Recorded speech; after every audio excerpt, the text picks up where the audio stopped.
प्रिय दर्शकों, नमस्कार। एक बार फिर से उपस्थित हूँ आप सबके सामने शुभाशुभ राशि फल के कार्यक्रम के साथ, जहां आपसे चर्चा होती है आपके लग्न चक्र के आधार पे, आपके कुंडली में चंद्रमा जहां बैठे हैं उस राशि के आधार पे और आपके नाम की राशि के आधार पे विभिन्न ग्रह जो आसमान में बैठे हैं वो आपके आज को कैसे प्रभावित कर रहे हैं। क्योंकि चंद्रमा वर्तमान के कारक हैं, तो इनका प्रभाव हमारे आज को कैसे प्रभावित कर रहा है, इसे ही गोचर फल कहते हैं, शुभाशुभ राशि फल कहते हैं। शुरू करते हैं आज का कार्यक्रम। कहीं नहीं जाना है, बिल्कुल बन के रहिएगा। आज के कार्यक्रम के आरंभ में जैसे कि आप लोग जानते हैं माह जन्म फल अभी मैं बता रहा हूं, इसमें बात होगी मध्य दिसंबर के बाद, मतलब 20 दिसंबर के बाद से लेकर के और जनवरी मध्य तक, 20 जनवरी तक पौष माह होता है, 2-4 दिन आगे पीछे। इसमें जो लोग जन्मे होते हैं इनमें प्रभाव जो देखने को मिलता है मध्य दिसंबर से मध्य जनवरी तक के बीच में जो लोग जन्मे होते हैं वो प्रैक्टिकल माइंडसेट के साथ जीवन में आगे बढ़ते हैं। इनमें दयालुता थोड़ी कम, हर्षित होते हैं, सदैव प्रसन्न रहने वाले होते हैं। साथ ही साथ ये भगवान में भक्ति तो होती है पर ये अंधभक्त नहीं होते। साथ ही साथ यहाँ पर भी आपको थोड़े से पराक्रम, ओजस्विता और तेजस्विता के गुण उस जातक में देखने को मिल जाते हैं। ये लोग प्रायः दूसरों के मदद के लिए उतने तत्पर नहीं होते जितने खुद के कार्य के लिए होते हैं। भगवान में भक्ति उनकी उतनी ज़्यादा नहीं होती जितना कि किसी सामान्य से भी ज़्यादा बेहतर एक भक्तिमान पुरुष का होता है। यहाँ के लोग धनी होते हैं, इस माह में जन्मे लोग धनवान होते हैं और थोड़े दम्भी भी होते हैं, है ना, पुरुषार्थी होते हैं। कहने का अर्थ होता है कि इनको अपने पुरुषार्थ पे बल होता है। आइए अब परिचय आज के पंचांग से आपका करा देते हैं। दिन शुक्रवार, आश्विन माह शुक्ल पक्ष की अष्टमी तिथि 11 अक्टूबर, जिसमें अष्टमी तिथि रहने वाली है दोपहर में 12:07 तक। उसके बाद फिर नवमी तिथि लग जाएगी। उत्तराषाढ़ा नक्षत्र रहेगा सुबह 5:25 तक। उसके बाद फिर श्रवण नक्षत्र लग जाएगा, सुकर्मा योग बवकर्ण। जबकि राहु काल का निर्माण हो रहा है 10:18 सुबह से लेकर के 11:44 तक। इस दौरान कोई भी शुभ कार्य करने से बचना चाहिए। चंद्रमा आज 11:41 तक सुबह में 11 अक्टूबर को धनु राशि में रहेंगे। उसके बाद फिर ये मकर राशि में गोचर कर जाएंगे। अभिजीत मुहूर्त का निर्माण हो रहा है सुबह 11:21 से लेकर के दोपहर में 12:07 तक। इसमें कोई भी शुभ कार्य आप आराम से कर सकते हैं। जबकि अमृत काल का निर्माण हो रहा है 11:04 रात्रि से लेकर के सुबह 00:39 AM तक।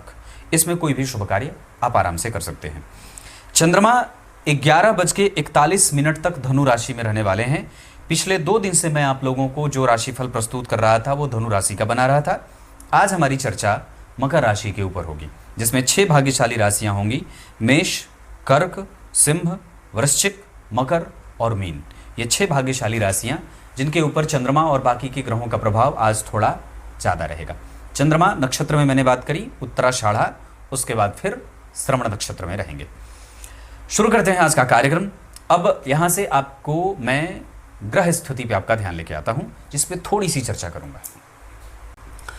चंद्रमा 0 अंश के हैं उत्तराषाढ़ा नक्षत्र में, और जो स्थिति उनकी बनी है उसके आधार पे मकर राशि के जातकों के लिए कम से कम आज आध्यात्मिक चिंतन बढ़ने वाला हो जाएगा। इसके अतिरिक्त वो अपने सिद्धांतों पे खरा उतरने वाला हो जाएंगे या सैद्धांतिक पक्षों की सुरक्षा करने वाले भी हो जाएंगे। ये मकर राशि के ऊपर से, चूंकि आपके ऊपर से 7.5 भी चल रही है, इस वजह से आपकी धार्मिकता थोड़ी बढ़ी हुई सी भी रहेगी। शनिदेव कुंभ राशि में हैं 19 अंश के, वक्री होकर के शतभिखा नक्षत्र में। इस वजह से कुंभ राशि के जातकों का व्यय आज संतुलित रहेगा। इतना ही नहीं, उनका अनुशासन से युक्त होना और किसी ऐसे क्षेत्र में काम करते हैं जहां अनुशासन की काफ़ी आवश्यकता है, जैसे सैनिक हो जाए, तो ये कुंभ राशि के जातकों के लिए उत्तम परिणाम देने वाला बनेगा। कुंभ राशि के जातकों के लिए उनका दाम्पत्य, उनका परिवार, उनका रिसर्च और साथ ही साथ उनकी क्रिएटिविटी बढ़ने वाली है।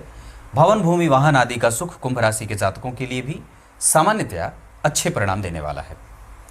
मीन राशि के राहु देव उत्तरा भाद्रपद नक्षत्र में 12 अंश पे विराजमान है और वहां से बैठ करके वो कर्क, कन्या और वृश्चिक राशि के जातकों पे उनकी दृष्टि जा रही है। इस वजह से मीन, कर्क, कन्या और वृश्चिक राशि के जातकों को अपने आमदनी से ज़्यादा व्यय करने से बचना चाहिए। अपने मामा मामी, चाचा चाची, रिश्तेदार, दादा दादी, नाना नानी जितने भी हैं, इन सब के साथ समय बिताने का मौका और अवसर नहीं चूकना चाहिए। मीन राशि के जातकों को अपने मन में चल रहे उद्गार और भावों को जो काफ़ी इमोशनल करने वाले हों, उनको प्रकट करने से चूकने की आवश्यकता नहीं है। बात करेंगे वृष राशि के देवगुरु बृहस्पति जो वक्री हैं। वर्तमान में शनि और गुरु दोनों वक्री ग्रह का फल कर रहे हैं और देवगुरु बृहस्पति मृगशिरा नक्षत्र में 27 अंश पे वृष राशि में गोचर कर रहे हैं। इस वजह से इनका काफ़ी परिणाम वृष राशि का मिलेगा और ये जातक को धार्मिक भी बना रहे हैं, यशस्वी भी बना रहे हैं। कन्या राशि पे देख करके आपको चरित्रवान भी बना रहे हैं। वृश्चिक राशि पे देख करके आपके व्यय का नियंत्रण भी कर रहे हैं, समुचित व्यय करेंगे।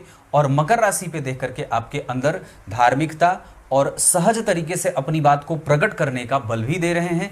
यहाँ से आपको नौकरी में प्रमोशन, लाभ के योग, अचानक से धन संपत्ति की प्राप्ति का योग भी देवगुरु बृहस्पति बना रहे हैं। बात करेंगे मिथुन राशि में मंगल देव की, तो मंगल देव 25 अंश पे हैं। पुनर्वसु नक्षत्र, देवगुरु बृहस्पति का नक्षत्र, अपने मित्र के नक्षत्र में और नीचाभिलाषी होकर के बैठे हैं। इस वजह से आपके पास कन्विंसिंग कैपेसिटी मिथुन राशि के जातकों की अच्छी रहेगी। धार्मिकता बढ़ेगी, प्रैक्टिकलिज्म बढ़ेगा, भाव अच्छा रहेगा, सकारात्मक बिहेवियर रहेगा।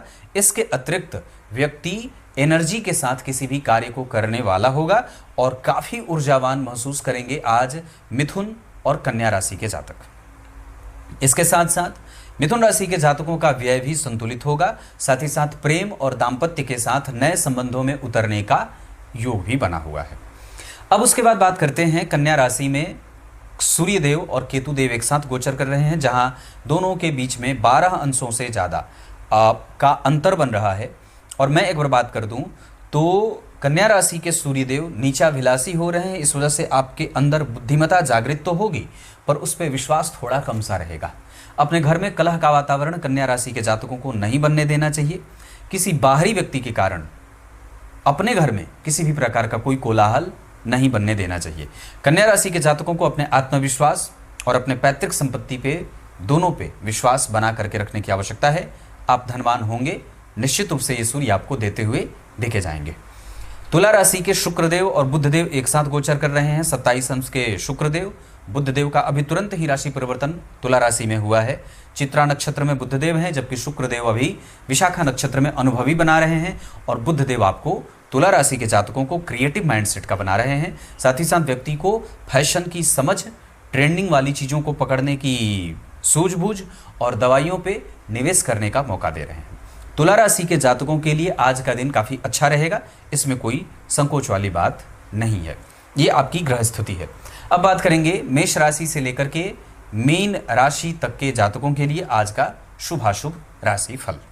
अब सबसे पहले बात करते हैं आज के मेष राशि से लेकर के मीन राशि तक के जातकों के लिए आपको क्या उपाय करना चाहिए। अगर आप किसी भी लग्न और किसी भी राशि के हैं तो आज अगर ब्राह्मण कुल की कोई कन्या मिल जाए, एक ही मिले तो भी ठीक है, तो कम से कम आपको आज उसकी पूजा करनी चाहिए। उसको वस्त्र दीजिए और विधिवत उनकी पूजा करिए। पूजा करने का अर्थ होता है चंदन रोली लगाना, आरती करना, पुष्प की माला देना, वस्त्र देना और उसे मीठा पकवान खिलाना। ब्राह्मण की कन्याओं का, चूंकि कन्या पूजन भी होगा, तो ब्राह्मण की कन्याओं का पूजन करने से ब्राह्मण वर्ण की, कुंडली वाली वर्ण की बात नहीं कर रहा, नक्षत्र और लग्न की बात नहीं, ब्राह्मण कुल में जन्मे, जो ब्राह्मण कुल में जन्मी कन्या है, उसकी पूजा करने से आज व्यक्ति के यश और उसके धर्म में वृद्धि होती है, उसका यश फैलता है ना। क्षत्रिय कुल की कन्या का भोजन कराना और उसकी पूजा करना, कन्या पूजन क्षत्रिय वर्ण की कन्या का अगर हो रहा है तो शौर्य की वृद्धि होती है ना। शौर्य, पराक्रम, तेज, इसकी वृद्धि होती है। तो अगर आप अपने भुजाओं का बल बढ़ाना चाहते हैं, रोग प्रतिरोधक क्षमता को बढ़ाना चाहते हैं, अपने आप को यशस्वी बनाना चाहते हैं, मेधावी बनाना चाहते हैं, तो आप क्षत्रिय वर्ण की कन्याओं का पूजन करें। अगर वैश्य कुल में जन्मी कन्या का जो कन्या पूजन होगा उससे धन की वृद्धि होती है। अगर लक्ष्मी की प्राप्ति कराना चाहते हैं, अपने जीवन में चाहते हैं कि यशोवान बने रहें, लक्ष्मी के कारण आपको लोग जाने, धनवान और सुखी होना चाहते हैं, तो आपको वैश्य कुल में जन्मी कन्या का पूजन करना चाहिए। और शूद्र वर्ण की कन्या में जिस कन्या का जन्म शूद्र वर्ण में हुआ है, शूद्र कुल में जन्मी कन्या का पूजन करने से व्यक्ति रोग मुक्त होता है। अगर आपके घर में या कोई गंभीर बीमारी है जिससे परिवार के लोग जूझ रहे हैं, तो आपको शूद्र वर्ण की कन्या का बुला करके उसकी विधिवत पूजा करिए। और ऐसा मन में भाव नहीं रखना चाहिए कि ये ब्राह्मण है, ये क्षत्रिय है, ये वैश्य है और ये शूद्र है। ये शास्त्रों में बातें बताई गई हैं। तो अगर हम जिस चीज़ की हमारे पास कमी है अपने जीवन में, हम उस कुल परंपरा से अपनी परंपराओं का निर्वाह करते हुए हम उस कुल की कन्या का पूजन करते हैं, तो देवी मैया हमें प्रसन्न होकर के हम पर आशीर्वाद देती है, उनकी कृपा हमें प्राप्त होती है कन्याओं के, है ना। तो ब्राह्मण व्यक्ति का तप वृद्धि करना हो, सिद्धियों की प्राप्ति करनी हो, तो ब्राह्मण कुल की, ऐश्वर्य और भुजाओं का बल बढ़ाना हो तो क्षत्रिय, धन धान्य से समृद्धि से युक्त होना चाहते हैं तो वैश्य, और रोग मुक्त होना चाहते हैं तो आपको शूद्र वर्ण की कन्याओं का पूजन करना चाहिए। अब जरा सोच के देखो कि उन लोगों के गाल पे ये जूते मारने की बात है कि नहीं, जो ये कहते हैं कि हमारे यहाँ जाति पाति का भेद है और छुआछूत का भेद है। नवदुर्गा में पूजन करने के बाद, नवरात्रि के पूजन के बाद आप ब्राह्मण, क्षत्रिय, वैश्य और शूद्र अगर चारों को मिलाकर के पूजा कर देते हैं, तो सोच के देखिए कि इस समस्या से ऐसी कौन सी समस्या है जिसका समापन आपके कन्या पूजन से नहीं होता है। रोग, अगर व्यक्ति के पास धन रहे और रोग रहे तो वो धन किस काम का, और अगर उसके पास धन न रहे और रोग रहे तो वो रोग सोचो उसको क्या कर दे।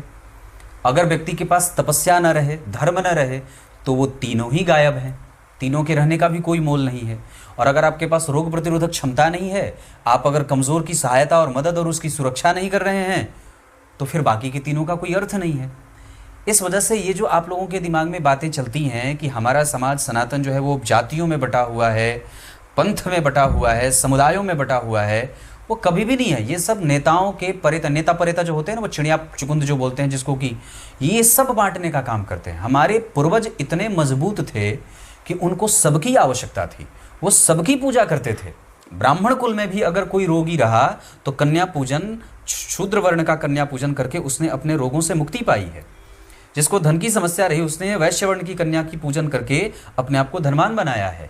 जिसको यश की वृद्धि चाहिए होती थी, जिसको भुजाओं के बल की आवश्यकता होती थी, वो क्षत्रिय वर्ण की कन्या का पूजन करता था। और जिसको तप की वृद्धि करनी चाहिए थी, जो तपश्चर्या में लीन रहना चाहता था, वो ब्राह्मण वर्ण की कन्या का पूजन करता था।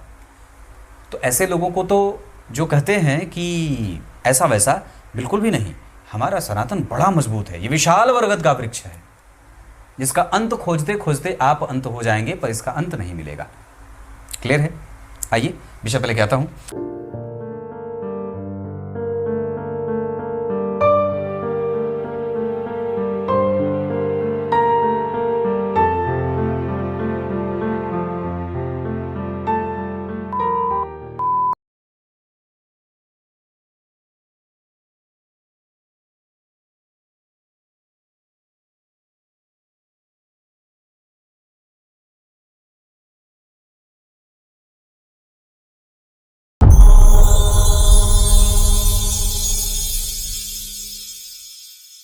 बात करते हैं मेष राशि, मेष लग्न के लिए। एक एक लाइन की बात होगी।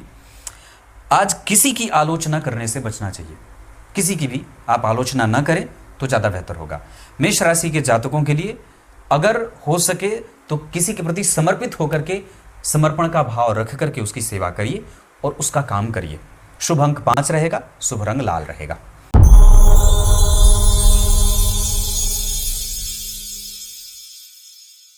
वृष राशि के जातकों के लिए संतुष्ट होकर के काम करने की आवश्यकता है।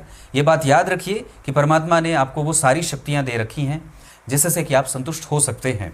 अगर आप उस शक्ति को नहीं पहचानते हैं तो निश्चित रूप से आप असंतोषी प्रवृत्ति के साथ ही जीवन बिताएंगे। वृष राशि के जातकों के लिए पूर्णतया संतोष रख करके कोई भी काम करने की आवश्यकता है। बड़ों का आदर करें। बाकी वृष राशि के जातकों के लिए शुभ अंक 3 रहेगा, शुभ रंग हरा रहेगा।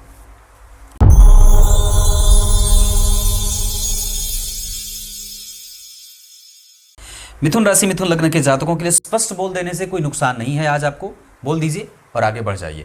जो हृदय में मन में बात चल रही है उसको उद्गार स्वरूप प्रकट करिए और अपने हित मित्रों को समय देने की आवश्यकता है। मिथुन राशि के जातकों के लिए नौकरी वगैरह में बहुत अच्छे संयोग बनेंगे और रियल एस्टेट आदि में निवेश करने का भी योग बनेगा। आभूषण आदि में भी निवेश कर सकते हैं। शुभ अंक 4 रहेगा, शुभ रंग सफेद रहेगा।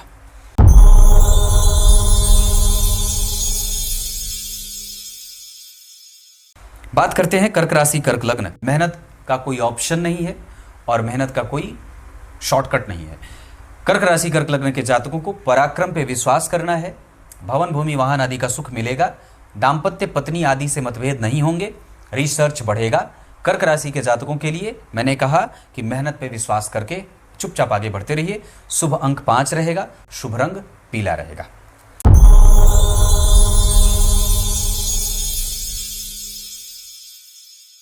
बात करते हैं कर्क राशि कर्क लग्न के जातकों को। खुद पे विश्वास रहेगा तो आप कितने भी ऊंची पढ़ाई और कितनी भी ऊंची पढ़ाई और चढ़ाई दोनों कर लेंगे।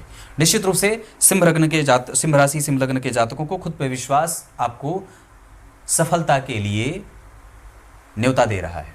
निश्चित रूप से कन्या राशि सिंह राशि सिंह लग्न के जातकों को वाणी पे थोड़ा संयम बरतना होगा। बाकी बॉस, दाम्पत्य, परिवार, दिनचर्या और लाभ, छोटे बड़े भाई बहनों का सहयोग पूर्णतया मिला हुआ है।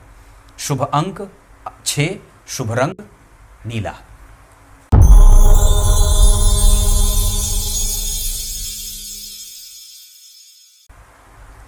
कन्या राशि कन्या लग्न के बारे में बात करेंगे। सेहत का ध्यान देना होगा। आत्मविश्वास, रक्तचाप और शुगर और बीपी, इसकी कोई समस्या ना हो, ध्यान रखना होगा। कन्या राशि के जातकों के लिए धन धान्य संपत्ति दाम्पत्य परिवार और संतान बिल्कुल अच्छे हैं। शुभ अंक 7 रहेगा, शुभ रंग चांदी का रंग।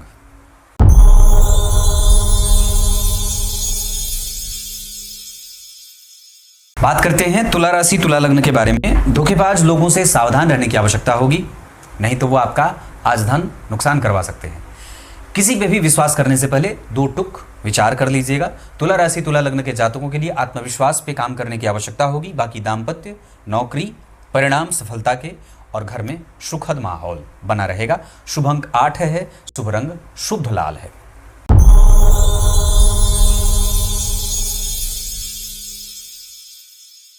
वृश्चिक राशि वृश्चिक लग्न के जातकों को शांत होकर के कोई भी काम करेंगे तो आज आप सफल निश्चित रूप से होंगे। बिना गड़बड़ी के, बिना घबराए कोई भी काम करिए, आज आपको सफलता सुनिश्चित रूप से मिल जाएगी। आज का पढ़ा हुआ भविष्य में काम आएगा, इस वजह से ज़्यादा पढ़ने की कोशिश करिए। वृश्चिक राशि के जातकों के लिए आत्मविश्वास और महत्वाकांक्षा दोनों की वृद्धि होगी और पूर्णतया परिणाम भी प्राप्त होंगे। शुभ अंक 5 रहेगा, शुभ रंग पीला रहेगा।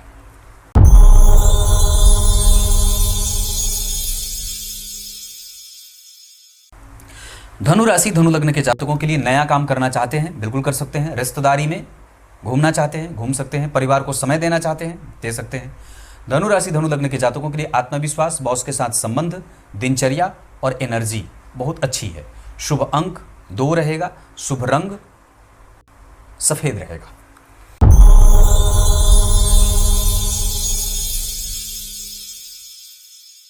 बात करते हैं मकर राशि मकर लग्न के बारे में।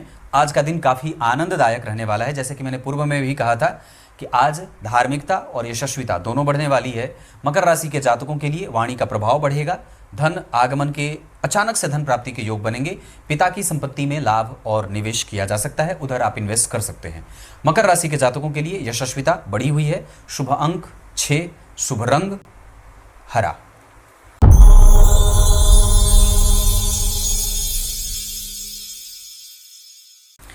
बात करते हैं कुंभ राशि कुंभ लग्न के जातकों के लिए। विनम्रता सबसे बड़ी पूंजी होती है किसी भी व्यक्ति के लिए। अगर वो है तो आप विजय निश्चित रूप से प्राप्त करेंगे।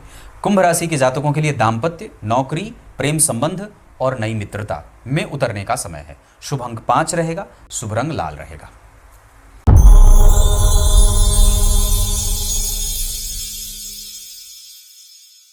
मीन राशि मीन लग्न के जातकों को ऊर्जा को मेंटेन करने की आवश्यकता है। बेवजह के लोगों के साथ बैठ करके अपना समय नुकसान ना करिए। मीन राशि के जातकों के लिए कंफ्यूज होने की कोई आवश्यकता नहीं है। अपने हृदय में किसी भी प्रकार का कोई दोहरापन मत रखिए। जो भी चीज़ें हैं उसको स्पष्ट रूप से सामने वाले से कहने की आवश्यकता होगी। शुभ अंक 3 रहेगा, शुभ रंग गेरुआ रहेगा। कुछ इसी तरीके से आज के इस राशिफल के कार्यक्रम का समापन करते हैं। तब तक के लिए इजाजत दीजिए। उपाय जो मैंने बताया है उस पर ध्यान दीजिएगा। तब तक के लिए बहुत बहुत नमस्कार।